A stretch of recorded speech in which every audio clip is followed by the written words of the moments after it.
Hey, good afternoon. If you're here in the lower 48, good morning. If you're in Hawaii, good evening. If you're in Africa or Europe, and good middle of the night. If you're in Asia or Russia, wherever you're watching from, thanks for joining us. I'm Fred Child. I'm the host of PT, and I can't wait for the next hour or so with a very special guest who we've been featuring on the air for about the last couple of years.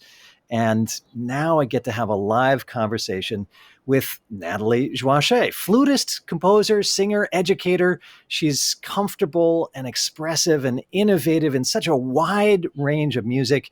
She was born and raised in Brooklyn, grounded in her family's Haitian heritage, a Juilliard graduate, in fact, a multiple Juilliard graduate, and then got a graduate degree from the New School in New York, a degree in audio production and sound design. Also a faculty member at the Bang on a Can Summerfest and the Banff Center in Canada. Former member of Eighth Blackbird, one of the premier new music ensembles in the country. Co-founder of the flute duet Flutronics.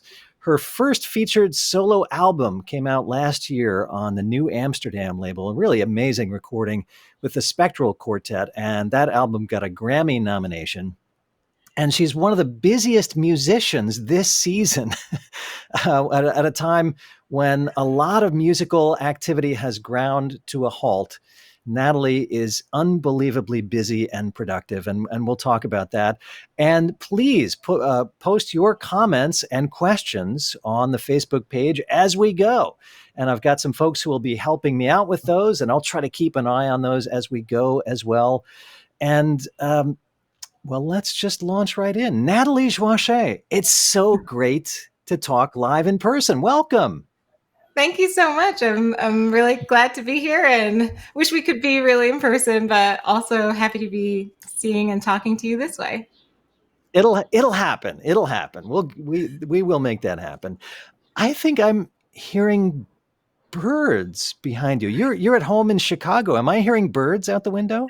I am. You might hear a plane flying over too. Sorry about that. But yes, I got the windows wide open today. It's funny you should mention it because this morning at about 4:30, there's been a ton of amazing bird activity around here these days. And this morning at 4:30 in the morning, I woke up to this like chorus of sort of like dawn calling that was happening in around the neighborhood of all these birds making calls to one another. And I actually recorded them just this morning because I was like, it's just so beautiful. I'm not usually up that quite that early. And but there must have been one sort of right by my window who caught my attention, and I recorded them for a little while earlier this morning. So happy. I am in Chicago, but to most New Yorkers, it might feel a little bit like the suburbs where I am. So Now, are you recording that? I mean, I just mentioned that you have this graduate degree in audio production and sound design from the New School. Are you recording that just to have it, or do you have a musical usage in mind for those bird recordings? well, I'm recording them to just have them, but I always record things with a little bit of music in mind, I think, someday. And sometimes those things don't come to fruition for a very long time. My album being one of them. Actually, the recording of my grandmother that is on From Haiti was a personal recording I made of her singing probably back in 2011 or 2012, just to have her voice for myself because she was, in her mid 90s at the time, it was really kind of getting up there in age. And so I knew she wasn't going to be around for much longer. And I never at the time thought about using that recording on an album.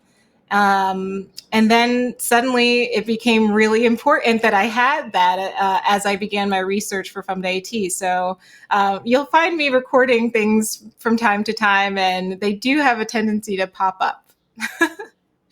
Femme d'Haïti, the Women of Haiti, and we'll talk a lot about that album. But I want to start by talking about this spring and this season. First of all, how are you and how are you doing? How's your physical health? How's your mental health? Nathalie, how are you this season?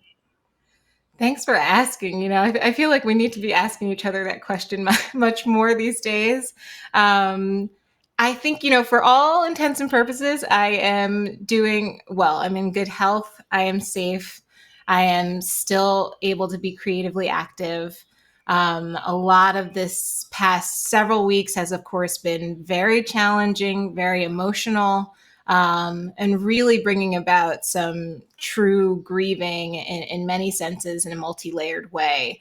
And so that has been a challenge, and like everyone else, some days are better than others. A little harder these days to feel very creatively focused. But I will say that especially at the beginning of coming into quarantine, I had this sort of huge burst of creative energy because for the first time in a very long time, my life sort of all of our lives really came to this grinding halt in a way that we've never really experienced before, which was a good thing for my mind to have some quiet space and time for creative work. But yeah, a lot of my work more recently has been community centered and community oriented. So a lot of that has really been heavy hearted, going through a global moment, a national moment like we're going through right now. But I have to say, it does feel good to feel busy, especially when, the in-person live performance part of my career is at a standstill like everyone else's, and no idea when that will really come back. But I'm doing a lot of composing and a lot of good engagement work with folks online and even some virtual performing. And I want to ask about some of that. You've got a brand new commission project happening with the Library of Congress in Washington, D.C. that's about this moment. What is that? Yeah, this is actually my second project of this nature. At one of the first things that I engaged in at the top of, back in mid-March, when we first all sort of came into quarantine, was a new commission that came from the Civic Orchestra of Chicago that was also about sort of like an immediate reaction to this moment. I think if I had to write that piece today, it would turn out very differently, but it was a very interesting distraction to what was going on and a great way to sort of funnel and channel in my energy at the time. This Library of Congress project is quite different. The piece was actually written by my partner in Flutronics, Allison Loggins Hull, and it's called Have and Hold, which I think is just a beautiful way. I know Allison's sentiment in writing the piece was really about missing that moment. I know I personally have a deep recollection for my last hug, which happened on March 13th, as someone who's been quarantining alone. And this like the stretching of this concept of to have and to hold has really become something very special to me. But it's also been a fun way to collaborate. Allison and I, of course, have been in a duo together for just over 10 years now.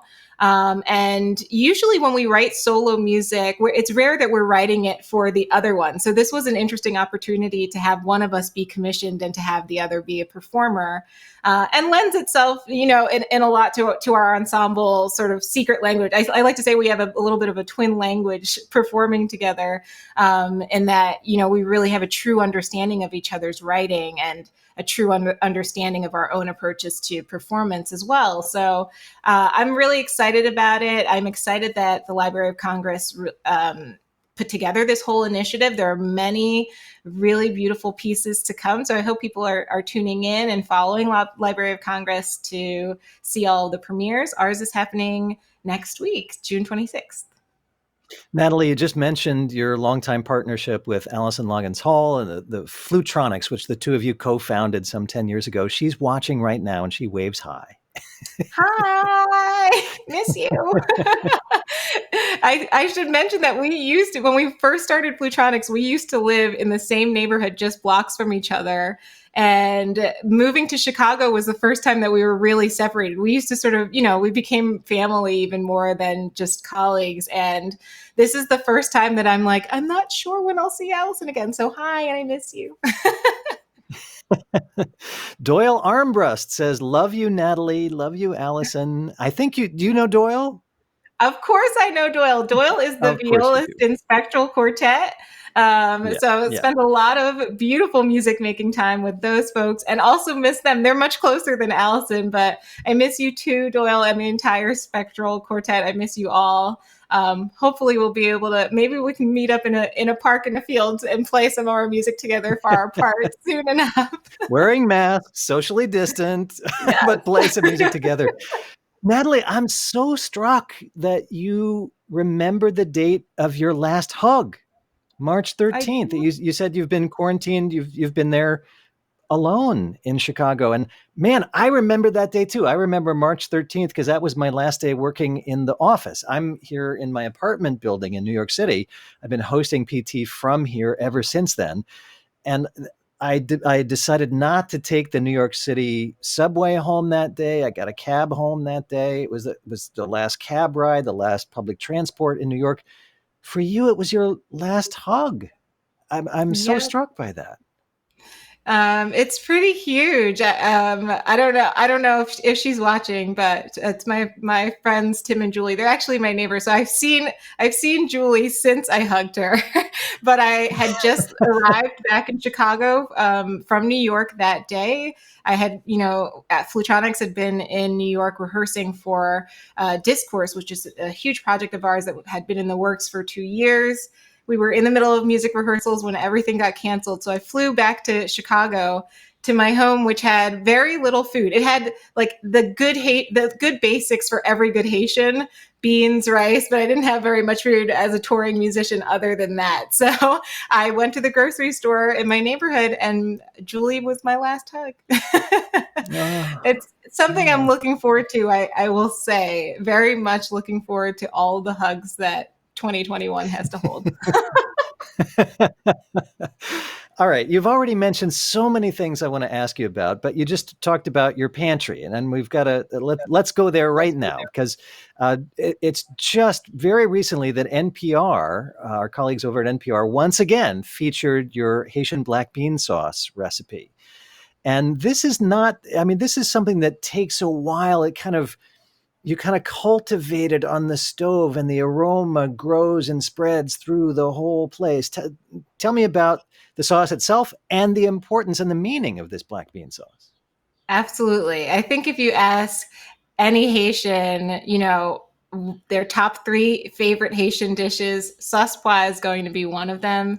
It's something that each of us really carries with us. It's for us culturally, food is such a central part of Haitian culture and practice. All of my friends watching know you would never come into a Haitian home and not have us offer you some kind of food, any kind of food. um, but definitely sauce pot is a real staple for us. It's a comfort food. The dish, like you said, doesn't come quickly, but the flavors really develop. Everybody has their own sort of little special touch to it as well. I think I've spent probably my whole life trying to really perfect my mom's version and my grandmother's version. And, now I've got my own version of it. But it's just a beautiful reminder of home. And it's one of those things where, if I am walking towards a Haitian home and I smell the smell of that bean sauce coming out of the house, I immediately feel as if I'm in my own home. And a lot of people, I'm sure, have comfort foods like that, and things that just a smell that it ignites a wave of memories for you from your childhood to today, and something that really just takes you back from the first spoonful. So I love it and have been making it. I'm glad that NPR reposted it. I have been getting a lot of great reviews of people who have made the recipe, have started making little twists on it of their own, which I love too. So I recommend it, and it's budget friendly and can be made vegan. And it's the black beans, but this is going to drive me crazy because it's 3:15 in the afternoon here where I am in New York City. I haven't had lunch. I barely had breakfast, so I'm already salivating hearing you talk Oh about it. no. But just to give people a sense of the garlic is a crucial part of this. But it's not just garlic. Like, you grind together a little powder that kind of starts this. What goes into it?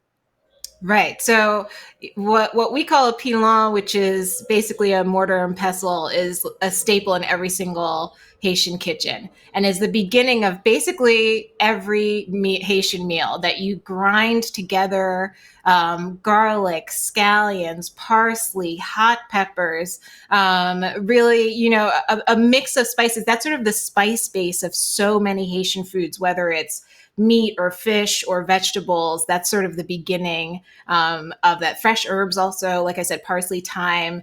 You really want to mix all of those together down into a paste. And I love that there's this sort of like physical action to that it's not just like, oh, throw it in the food processor, that there's a real moment of like giving of your physical energy to the dish as well. And that really starts out the whole base of the entire black bean. You can do it with black beans, or you can do it also with kidney beans. Black bean is my sort of preferred way. And you just sort of let that stew down, for a long time until it really takes on the flavor. The kick of the recipe is that you then, once the beans are really cooked, you blend a good portion of the beans down into this beautiful puree. So it's sort of this texture that I haven't really seen captured in a lot of other bean sauces. I mean, a lot of cultures have bean sauces. Beans are fantastic. They're good for your health. They've been keeping people alive for thousands of years across the globe. But it's a specific texture that comes from this mixture of both the blended and then the whole bean. And if you're really adventurous, my grandmother used to put what we call boy. They're sort of like flour dumplings. Again, a very sort of cheap, cost no money. It's water and flour and a little bit of salt that you then boil down in the sort of last 10 or 15 minutes of the sauce. And you get this really good sort of, it gets you down to that like chicken and dumpling feeling, and you really can spoon it up. So highly recommend it. Sorry to make you hungrier. Oh, man. And Allison says, "You all making me hungry." Well, thanks for joining us, everybody, for today's cooking show here on PT with our special guest, Nathalie Joachim, a flutist, composer, and educator, too. Huge part of your life, Nathalie. And I want to ask you about that in just a second. But advocacy and activism also a key to what you do with music and with your life. And in fact, education very much together with that. And you've got a project going with, I think it's 10th graders in New York City that ties some of this together. And is that going on right now? We are just wrapping it up. I have to give a huge shout out to anyone watching now from the Kaufman Music Center in New York, which I hope you all know and love. I really do. Many of you have probably gone to lots of concerts at Merkin Hall. And we miss those concerts dearly. But the Kaufman Music Center, beyond just having Merkin Hall, is this beautiful center of education. Both with the special music school, the Lucy Moses School, the Face the Music program, which is a beautiful program that I would have loved to have been. I would have loved to have been in all these programs as a kid, but Face the Music is incredible because it's specifically for contemporary music, which is of course near and dear to my heart. And it's also, special music school is a public high school in New York, which is great to know that they're offering that education. It's a smaller school, but it's such an enriching education, and to know that many kids have access to that as a public education in New York is huge and really incredible. And so I've been working on a project with them all year, in fact, because this year I was an artist in residence at the Kaufman Music Center. And that's amazing. It really allowed me to engage with just about every part of Kaufman Music Center, including being able to do my New York album release show there back in October. So since the fall, I had been working with the 10th grade class at Special Music School. Their school, this theme, they had a school-wide theme of transformation, which became, of course, quite fitting as we all have been moving into this new way of life, moving into this new way of engaging with one another. And originally, the way the piece was conceived was that we were really co-writing a piece together that was both participatory, but also improvisatory, and was really guided and led by the students. I was, organizing the process, but it was really stemming from their ideas, their thoughts on the theme, their guidance for one and leadership with among one another, which they do so beautifully, I have to say, at special music school. And it was a pure joy. So we were leading up to a performance in April that was meant to be us performing this piece live. And the way we had constructed the piece, the only way it could really happen was live. It just couldn't happen in a virtual space at all, because it really was about responding to each other in real time together and creating sound in space together. So I was sad because, I didn't want to leave the kids at the end of the school year. Here they are also going through this very challenging moment. And I didn't want to leave them and just say, oh, well, I guess we're not doing our performance. So I had the wild idea to suggest that we transform the project from a performance project into a recorded project. And I'm lucky enough to have had some very supportive friends in Kate Sheeran, who is the executive director of the Coffin Music Center, and of course the entire staff, faculty, everyone, especially in the midst of them really transitioning the students from in-person schooling to online and virtual learning. And they really went with me on this wild idea.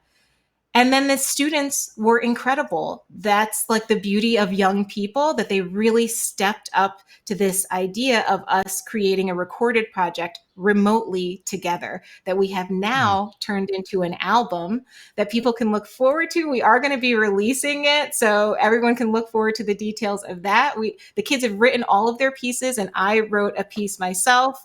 All of the pieces are made from recorded samples that we all made at home and shared in a sound bank together, and then created new work out of. So it feels really beautiful to have been able to spend this kind of time with a group of kids in this moment, and have themselves give of themselves so generously, but also to have a way of commemorating this moment, not unlike the Civic Orchestra piece or the Library of Congress piece, that all of us can commemorate this moment with something really, truly beautiful that we created together and that we'll always have. So it was an amazing experience. And I, again, just applaud and thank everyone at the Kaufman Music Center. They know how much I love them. So.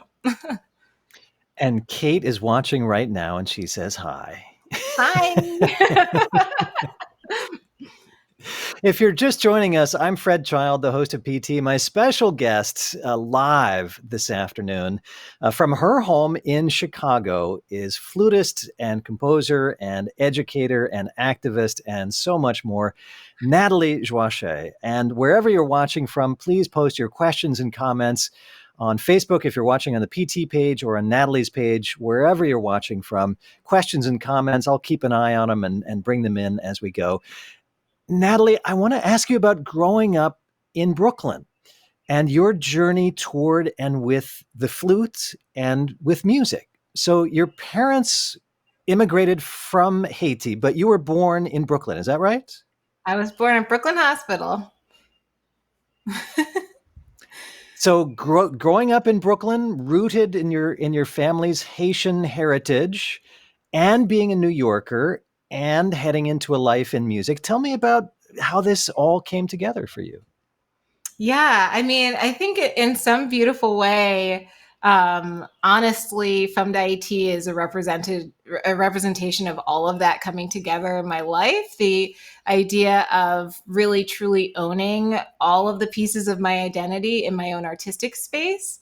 And of course, I couldn't get through this conversation without also giving a ton of credit to Juilliard, my musical home. There, I very much feel like I was born in the lobby of Juilliard. I started going there to their music advancement program when I was 10 years old, and they still find me back there in the halls from time to time.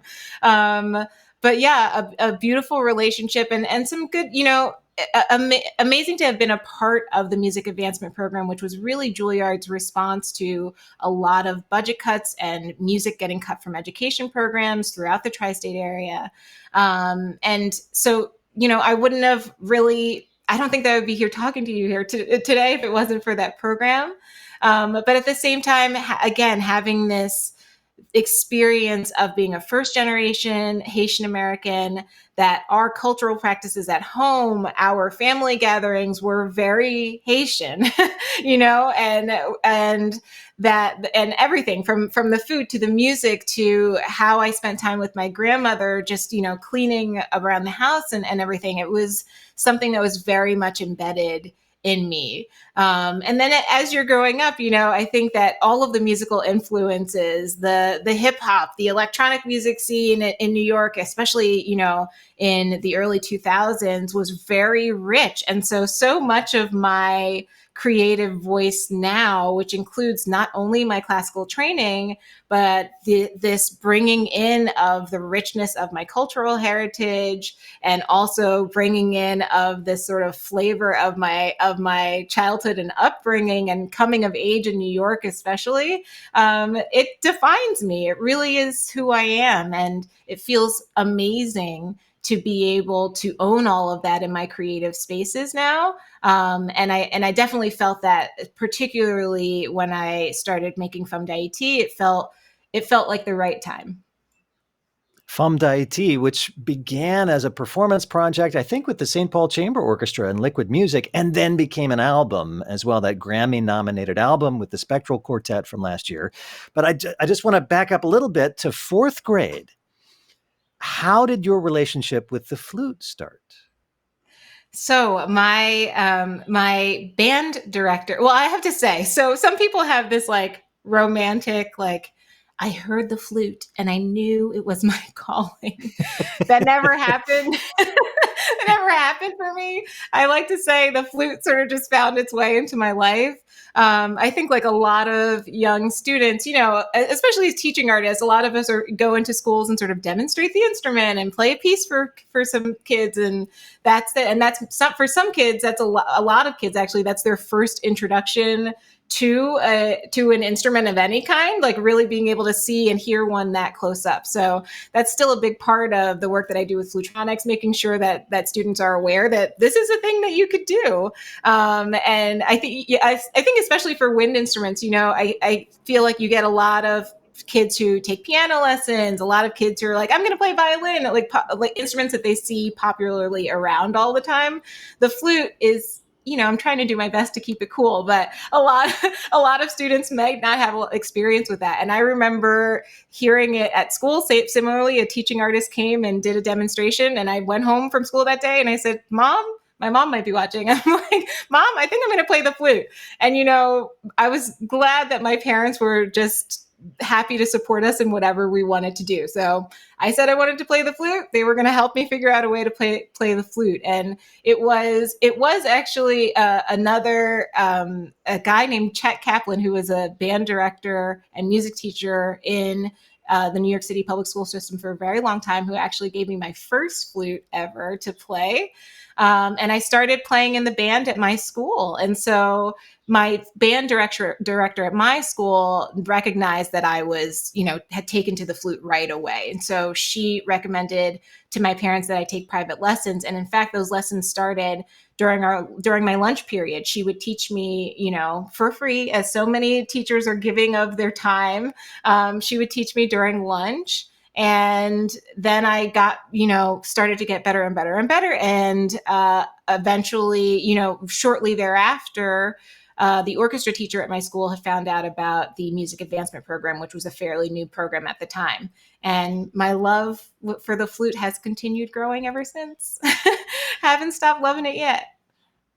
Yeah, MAP, the Music Advancement Program at Juilliard, you gave them a well-deserved shout out. And Natalie, I think you might be certainly the first and maybe still the only graduate to go through MAP program, the pre-college program, and the college degree program at Juilliard. So Juilliard, a huge part. There might be other ones now. There may be other people now, but I was definitely the first. That, like I said, I was kind of bored in the Juilliard lobby, so they really got me through all those programs. Kept cranking me through. Natalie, you had a wonderful interview with our PT producer, Megan Oglesby, a while back, and we've been playing highlights from that interview ever since. And you described a moment of listening to the radio and hearing a particular flutist on the radio and the effect that that moment had. Would you describe that for folks who haven't heard that story? Yes. So when I was in college, I studied with Carol Winsense, who's amazing. Is a mentor of mine still, and a wonderful flutist, living and working in New York, as you all know. She needs no introduction, especially not in the flute world. But um, her sound, I remember just being something soulful, and it's something that you don't hear often enough. I think in classical music that the way that when you hear a gospel singer and you know that that sound is coming from somewhere deep in their soul that's hard to recreate or hard to teach someone. That's how I really felt about hearing her play for the first time. It was just a very unique sound that was completely hers, and I think that that's still true. And I definitely loved it, and I was like, well, no matter what, someday that person is going to be my flute teacher. And she sure enough ended up being my flute teacher, which was fantastic. Amazing. Amazing. Yeah. Um, so Juilliard, then the new school, and then then suddenly you're out in the world, you and your flute and your ideas and your ambition. And then what?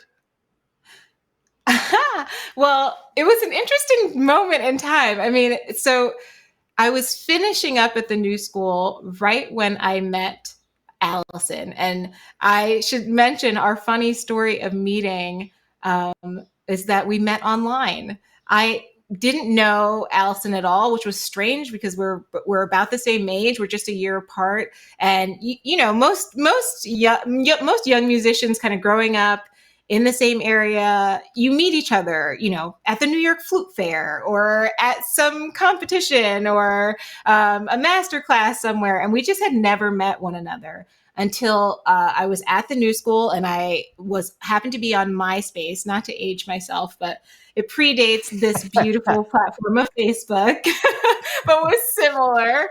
And I came across Allison's MySpace music page and was like, I can't believe I don't know this flutist. And she, loved the music that she was making, also creating electroacoustic music that had clear influences from other genres and styles. And I fell in love with it right away.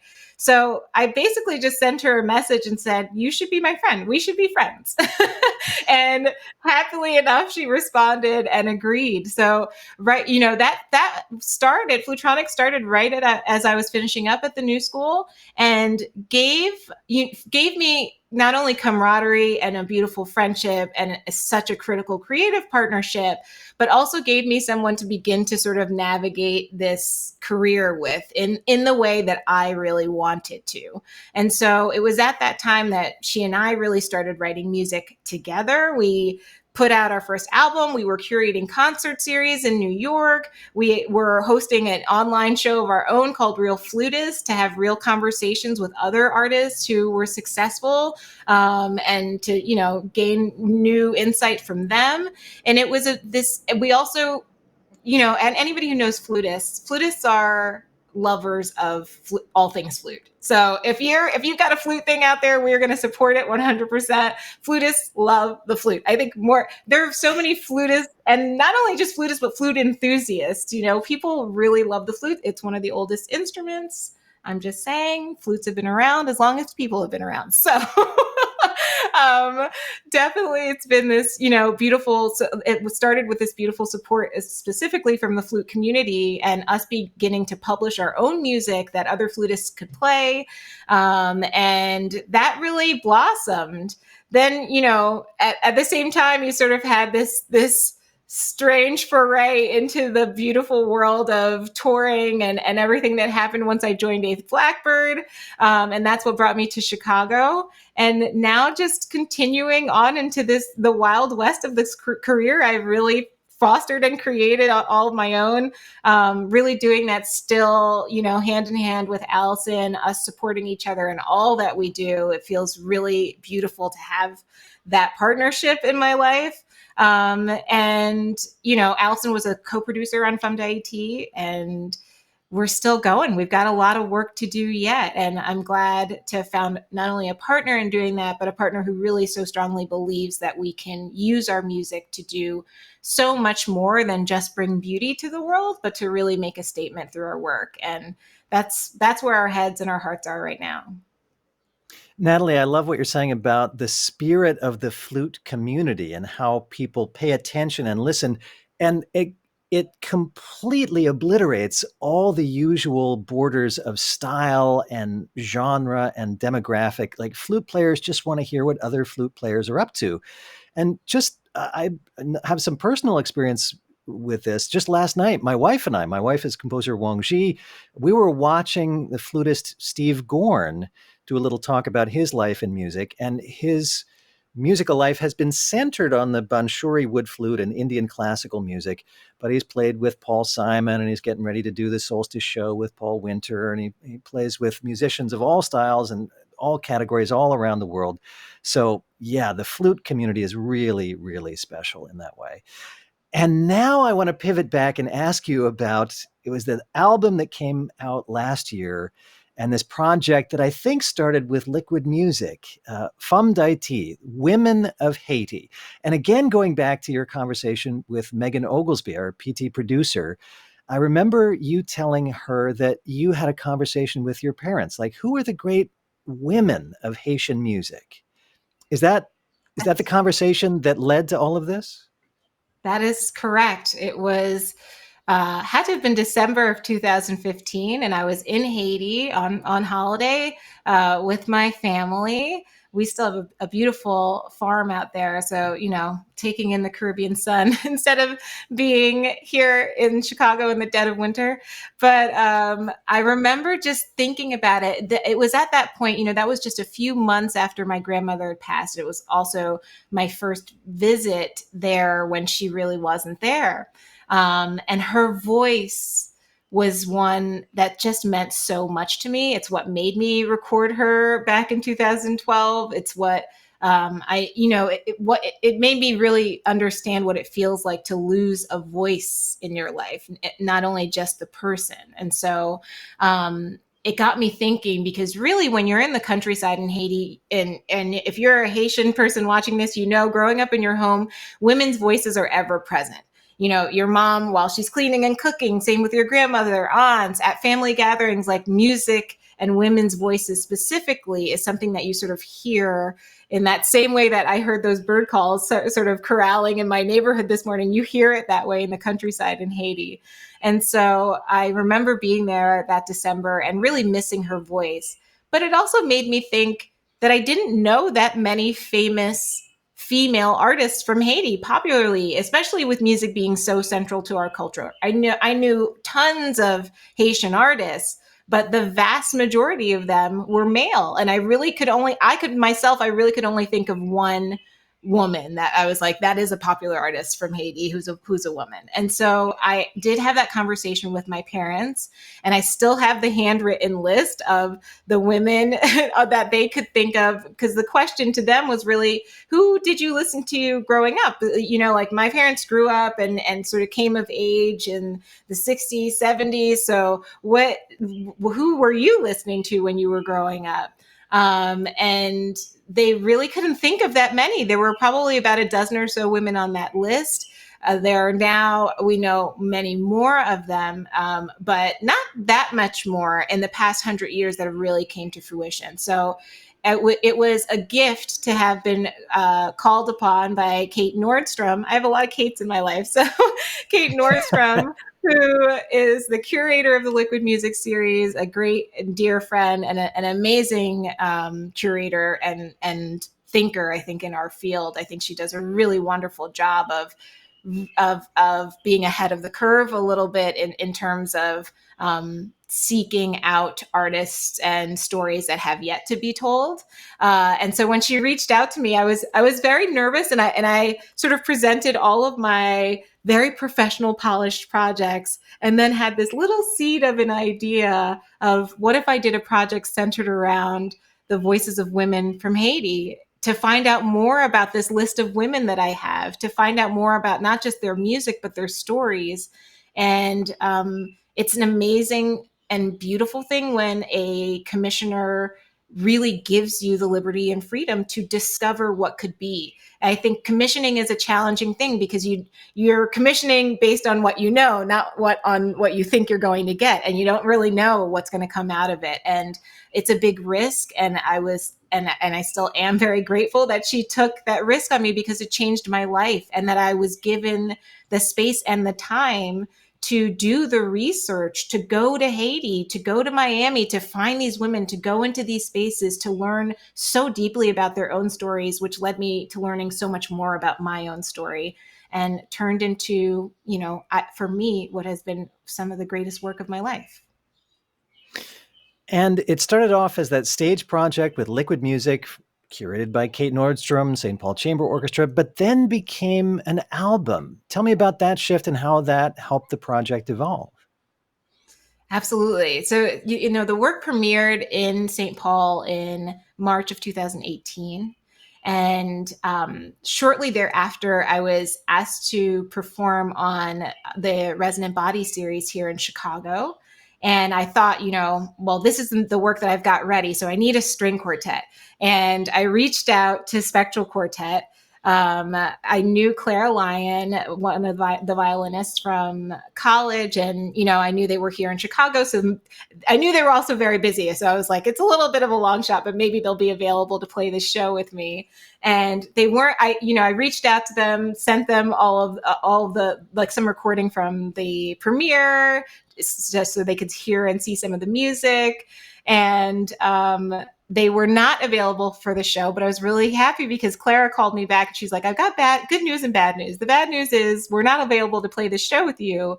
But the good news is that we really, really love this music, and we do want to play this piece with you someday. Like, how can we make it happen? And I was like, I don't know. I do have to record it. Maybe this is our way. And it became such a beautiful creative journey with them. I have to say that the making of music in Haiti is about a giving of oneself to a process. And there are string quartets that are great at lots of things. And I really feel like Spectral Quartet's strength is that they are so open to engaging in the music as it's brought to them. They're open to improvising. They're open to learning more about the tradition so that they can dig a little bit deeper. They're open to offering of themselves. And that is really truly what makes this record so beautiful. I have to say, I don't listen to the record myself often. I don't sit around listening to myself all day long, but it did come on in like a shuffle on my stereo the other day. And I remember just thinking, wow, Spectral sounds so good on this record. And I love that it was for people who knew nothing of Haitian music, but really honored the tradition so beautifully. And they were with me every step of the way. So I cannot wait. We're supposed to be in the midst of touring it right now. I can't wait to get back to the stage where we can do that. We plan to do that once we get back into being able to do that. And I miss making music with them a lot. That was a 2018 project turned into a 2019 album, a Grammy nominee. You went to the Grammy ceremony. You even got on some of the best dressed lists for the Grammy ceremony 2019. My special guest, if you're just joining us, Nathalie Joachim is here. She's a flutist and composer and educator and so much more. And Nathalie, I want to ask you about a project that is still coming into being. It's called Discourse. What is Discourse? I'm so glad that you asked. This project is very, it's holding my heart in a really special way, particularly in this moment. Back in just before the summer, I think, of 2016, Allison and I, were having a meeting, And we called each other, being in two different cities. And it was another difficult day for us. It was a day that another senseless killing had happened. And for many people, they hear that on the news and move right on. For us, it was a moment of real fear, and more than that, even grieving. And we just kept saying to ourselves, it's hard to have a regular meeting right now, but maybe we can turn this feeling into something. We're sad because we really feel like you feel a little helpless. It can make you feel small, all of the problems happening in the world, and we really wanted to do something. And also, it was, not in addition to the killings that were happening at the time, we were leading right up to the 2016 election, which showed us very clearly that we were just very disconnected from so many of our fellow Americans in a way that was deeply disconcerting. And the two of us really decided that, we're not politicians. We're not people who've devoted our lives to activism. But we care about this work being done that needs to be done very deeply. And we know that as artists, we have the power to do something about it. So what we really wanted to do was connect with people and get out into the United States, get out of our New York bubble, get out of our Chicago bubble, and really start talking to people across the country. At that same moment, we were approached by Amy Collins Russell, who's the director at Carolina Performing Arts, another beautiful, gracious, and adventurous curator and programmer. And she said, I love Flutronics. I love what you guys are doing. What would you want to do? And we proposed this strange experiment that would be us embedding ourselves in a community for several years. And the music product would be a sonic representation of the community that we had really gotten to know over several years. But the bigger byproduct would be us fostering a sense of community within a community, us really connecting with other Americans and fostering a sense of collectivity within a community along with them, and gaining a truer understanding of the history of this country and how we're all connected. And we really felt that the best way to do that was not by looking at huge swaths or groups of people, but by talking to people one-on-one. So we really embarked on a process of collecting oral history. In fact, we partnered with the Southern Oral History Program, amazing partners through the University of North Carolina, Chapel Hill. They themselves house an archive of over 6,000 oral histories of people living in the American South. And we engaged with everyone from the homeless population, the indigenous population, historically Black communities in and around Chapel Hill, the youth population, of course, also scholars and students on campus at UNC Chapel Hill. For 2 years, really embedded ourselves in having our primary goal being developing true relationship with people and developing true community with people who we might not normally have a chance to engage with, and using their stories to create a beautiful sonic landscape that allows us to showcase the value of each of our individual stories in this really beautiful way. So that is Discourse. It was supposed to have premiered at Carolina Performing Arts back in April. That, of course, got canceled and is now being postponed for a later date, and also allowing us to rethink how to continue engaging with those community members, particularly in the moment that we're living through right now. But the project itself is actually growing and expanding. We're calling it a site adaptable project. In that many other communities and presenters have come to us and said, hey, we really kind of want our own version of Discourse. What does this community feel like? What does this sound like? And so we're working on that now with the University of Chicago. We did a residency down in Bentonville, Arkansas, through the Crystal Bridges Museum, and talking about doing it in site cities across the country for those who can really afford this kind of invested community art as activism and engagement work. And it's been a beautiful experience, a heart-opening experience. It has changed the way that I walk through the world. It has changed the way that I engage with everyone, from my masked, person checking me out at the grocery store to my neighbor walking their dog. And of course, within my artistic communities and spaces, it has really changed how I see people for who they are and really receive them and understand that there is something so beautiful about how simply we all are connected, and also the complexities of those connections, and exploring those. It feels like it could be a life's work. There's something so powerful happening here, Natalie, on so many levels. On the personal level, you're describing a growth of empathy for everybody around you and everybody you meet everywhere and every interaction you have. And this began as a proposal for a festival and an arts group. So there's the work itself, there's the sort of presentation of the work itself. But I can't help but think that the work itself is the whole thing. It's not just the theatrical presentation at the end, it's every one of the conversations that happens. It's the speaking and it's the listening.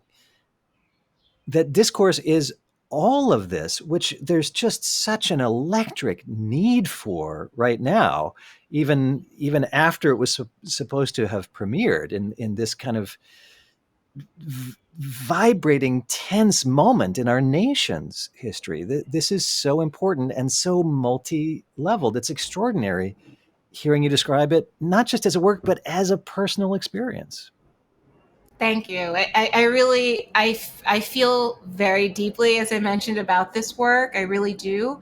It is one of the projects that I am so grateful to have in a moment like this that we are living through right now. And, I'm hopeful. I've been doing a lot of talking about it. I hope that people tune in for Flutronics has a new music gathering performance. The new music gathering just kicked off this past Monday. It's a beautiful gathering of all of our community really coming together to talk about this year. Our theme is local action. So I hope that people are going to all of the new music gathering concerts over the course of the next 2 weeks. But Flutronics is giving a headlining performance on June 30th, where we'll be sharing some virtual arrangements of, the piece itself does include extra string players and is a larger staged work, as you mentioned, but we'll be presenting some excerpts of it that we've arranged for just Alton and I doing some solo work, also bringing in our drummer to work with us so that we can begin to share some of these stories. Because I have to say, so many of these stories are deeply universal. The reality is we all want the best for our families. We all want to feel safe. We all want to feel seen. We all want to feel loved, no matter who you are. And there's a very deep human connection that we have, that is undeniable and becomes so much more palpable when you hear it through someone's individual story, that you understand that you may have never been a homeless person, but you understand the plight of this person by hearing their story, that you may have never had to apply for DACA or live the life of an immigrant in this country, but that you feel so deeply for an individual that really is just looking to protect themselves, their families, their human rights. And so we're excited to be able to share some excerpts of the work. Again, very grateful to Carolina Performing Arts for being a presenter in our field, for being a leader in our industry, to show that work like this can be done in our field, where I think a lot of people don't think about the crossover of arts and activism, that this is very possible, and that that's something that's a big part of the fabric of who they are as an entity, that it's really a big part of we're not the only project like this at Carolina Performing Arts, which is beautiful. So I hope that people tune in on June 30th so that you can hear some of the work. We've shared a few excerpts of it online already, just little tiny snippets, but it's well worth the watch, particularly in this moment, where I think we are all being called to come together and to hear and see one another. Yeah, and let's talk a little bit more about this moment. And I'm kind of lucky here that, and my colleague Eric Stromstad is controlling which of us, you and I, Natalie, is up on the screen at the moment. When you said we all want to be safe, we all want to be seen, we all want to be loved, I started welling up, and that's at the core of so many things that are on the surface of some new conversations that have always needed to be there, but that are maybe just beginning to take hold uh, after the murder of George Floyd, uh, which seems to have been a galvanizing moment for our culture as a whole. Here we are on June 19th, Juneteenth, which is a day that means a lot of different things to a lot of different people. What does Juneteenth mean for you, Natalie? It's an interesting holiday. Again, my family is from Haiti, right? Our Juneteenth is January 1st, 1804. Thinking of that in the context of this, it's something that we're very proud of. We were the first free Black republic to abolish slavery, to have a successful slave rebellion in which we used, not only the French's own military strategies against them, but really that we as a people came together, created a language, Haitian Creole. I think most people, I was just having this conversation the other day, most people don't understand the power of it as a language of African people who were brought from all different countries, different tribes, different areas of West Africa to one tiny nation, not speaking the same language, but used that moment to create a language of their own, which was seen as primitive, but was in fact a tool that could be used. It was a way for us to communicate. So many of the songs on Femme d'Haïti are songs that seemed like simple peasant songs. Here are these simple African people singing these silly songs in this simple language that they created that's so inferior to French, when in fact we were arming ourselves for a revolution. And that for us, not only calling on our language, but our religious practices of voodoo, which has been deeply stigmatized. But when we talk about Bois Caïma, which was the site of the Haitian Revolution, that was us calling on the spirits of our ancestry, the spirits of the winds and the gods of the sea and the earth, to really give us power and strength in a moment when we really needed it. So our Juneteenth is a different day, a different time entirely. You have to think about that also. That's almost 3 generations prior to Juneteenth happening here in the United States. So I can't say that I grew up with any Juneteenth traditions, but I understand the value of reclaiming your own freedom, reclaiming your joy. The simple idea that for Black people in this country, enslaved Black people, to rejoice publicly was illegal in the United States for a long time. And then you have this moment where, for a brief moment, we could feel free in our bodies. To exult in that moment must have felt tremendous and is absolutely something to be celebrated. I have to say, personally, looking at the history, it's a moment of celebration, but we got to look deeper at it, because we also have to remember that Juneteenth was in fact a catalyst for the beginning of the policing system that we have now, that we're fighting against in this moment. It was the beginnings of, the prison industrial complex, which is thriving in this country, even in the midst of a pandemic. And so that hurts my heart to think of how far we have gone as a people to hold on to the continued oppression and suppression of Black freedom, of Black joy.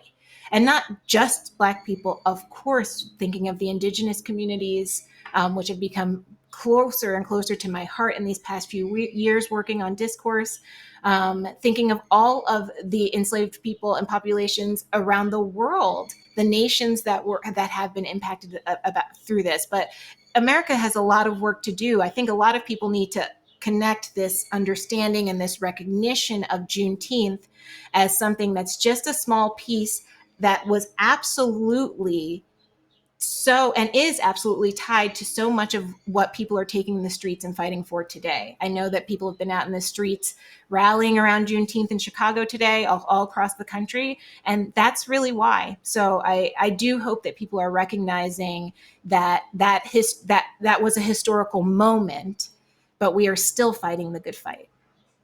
Still fighting the good fight on so many levels. And I'm very happy to say that my colleague and friend, Terrence McKnight, will be doing a talk on Facebook tonight, gathering musicians together to talk about Juneteenth and the classical music community and how the intersection, the complicated history and present intersection of classical music and Juneteenth and all the related issues with that. And Natalie, as you're describing that complicated history, I can't help but think of like that day, June 19th, 1865, a Union general rides into Galveston, Texas. And on the one hand, yes, joy and freedom, and announces that by law, slaves are free. But almost in the same breath, he says that freedmen, that no laziness will be tolerated, and no gathering at militia points will be tolerated. So there's a liberation, and like at the same moment pulling out the handcuffs and holding them in his hand. So it's a complicated day with a complicated history, and still with no recognition on a federal level. It's just a day that some people talk about and some people don't. And that's Yeah. today. It's a day that some people talk about and some people don't, and that's been going on for 150 years, like a very long time. So yeah, it's something. There's still so much work to be done. There's still so much work to be done. But I will say a big part of the work is learning this history. It's what absolutely drives me to talking to people so that this history is not lost. They do say that there's always a huge loss of history and story the generation following a trauma, because most of the people who have gone through the trauma don't want to talk about it. I know so many people who have grandparents who are my age, who have grandparents, Black people in this country, whose grandparents never talked about the atrocities of Jim Crow that they lived through, whose grandparents or great grandparents never talked about, having potentially been born slaves. It's just something. It was a trauma that they lived through, that they moved on, and that their whole goal is to make it so that we as a generation don't have to live through it. Haitian people have the same thing. People who lived through the Duvalier dictatorship, who will never say a word, who've never said a word about it, who don't talk about it as a hugely traumatic time, a big reason why there are so many Haitian immigrants in this country and others. And I think it's important. A big part of doing this work is to not actually have that history be lost, but to find out the truth of it, because I think, are hopefully all very clear now that we received the story that was desired to be told to us, and maybe not always the whole truth and nothing but the truth. So to seek out the truth, continue to seek it out. The histories are out there. There are people that have been doing the good work of piecing these histories together so that we don't lose them. And centering them is actually a big part of this movement in this moment. Centering those conversations, centering those stories. Absolutely. I can't believe we've already gone for an hour, a little over an hour, even, because there's so much more I want to ask you about, Natalie, but we'll wrap it up. We're just going to have to do this again, obviously. Yay! And hopefully we can sit side by side in person safely at some point in the near future and do something similar. For people just joining us or who want to know more, get to know this woman and the incredible work that she's doing. First name, Natalie with an H, T-H, Natalie with a T-H in the middle. Joachim, and how am I doing with the pronunciation of your last name, Natalie? It's close. It's super close. It's Joachim. Joachim. Uh-huh. And the Joachim with the nasal French Haitian Yes. Creole sound. Yes. Joachim. Natalie Joachim. Perfect. Joachim. Natalie A Joachim. last name that a lot of classical musicians know, by the way, by a Same different name. spelling, same spelling as a famous German violinist from the 1800s, Exactly. different pronunciation, and lots of great comments. And I don't have time to go through all of them, but I do want to scroll down to one that I saw go by 10 or 15 minutes ago. A woman named Helen Eklund was listening and maybe still is listening, who said, I love PT and this lady is very wonderful. And Thank that you. sums it up. Flutist, composer, activist, educator, and so much more. And I can't wait until we hear the album Transformation or Transformations. That Transformation. that I think we're getting it. Yeah. Transformation singular with the 10th graders from all across every borough of New York City that all of you built collaboratively, and this project Discourse that is going on and will continue to go on, first in the Carolinas, but now maybe elsewhere around the country as well. Natalie, thank you so much. You've given me so much joy and thought to carry into my weekend from this Juneteenth and into the coming days. I'm so grateful for your time and your insight and your energy and your creativity. Natalie, thank you. Thank you. Thank you for having me. And I'm grateful for having been able to share time and space with you today. Me too. And we'll do it again. And thanks, everybody. Keep the comments coming. This will be up and available, archived on the PT Facebook page. And I think, Natalie, on your Facebook page also, right? I think so. Yeah. Okay. Natalie, thank you so much. Have a great rest of your Juneteenth and have a fantastic weekend. Thank you, too.